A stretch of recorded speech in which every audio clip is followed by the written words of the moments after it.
বিদ্যালয়ে আন বছৰৰ দৰে এই বছৰো দুদিনীয়াকৈ আজি আৰু অহাকালি এই কৃষক মেলাৰ আমি আয়োজন কৰিছোঁ আৰু আমি আশা ৰাখিম যে ইতিমধ্যে আমাৰ ৰাতিপুৱা যেতিয়া মই ইয়াত প্ৰায় 9:30 বজাত আহিছিলোঁ তেতিয়াই প্ৰায় আমাৰ 1000 মানুহ ইয়াত গোট খাইছেহি আৰু এই দুদিনত আমাৰ আয়োক্তাসকলে আমাক জনাইছে 8000ৰ পৰা 10000 বিভিন্ন জেগাৰ পৰা অসমৰ বাহিৰৰ মেঘালয়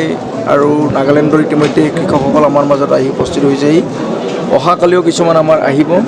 গতিকে এইটো এটা বৃহৎ আয়োজন প্ৰায় 118টা আমাৰ নতুন প্ৰযুক্তি কৌশল দেখুৱাবৰ কাৰণে ইয়াত প্ৰদৰ্শনী আয়োজন কৰা হৈছে আৰু আমাৰ যিখন ফিল্ডত আমি যিকল খেতি কৰোঁ ধান খেতিৰ পিছত দুটা খেতি এইটাৰ প্ৰদৰ্শন আমি ইয়াত ৰাখিছোঁ খেতিয়কসকলক দিবৰ কাৰণে আৰু এই দুদিনৰ ভিতৰত আমাৰ প্ৰায় 8টা বেলেগ ধৰণৰ সৰু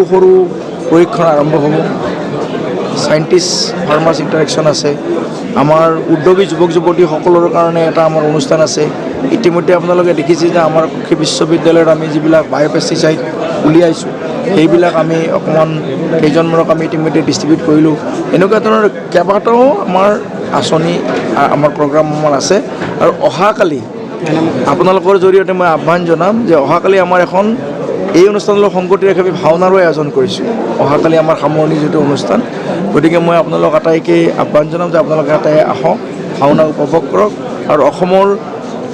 যিটো কৃষিৰ যিটো অৰ্থনীতি এই অৰ্থনীতিৰ যিটো বাৰ্তা এই বাৰ্তাটো ৰাইজৰ মাজত বিলাই দিয়ক তাকে আহ্বান কৰি মই আপোনালোক পুনৰবাৰ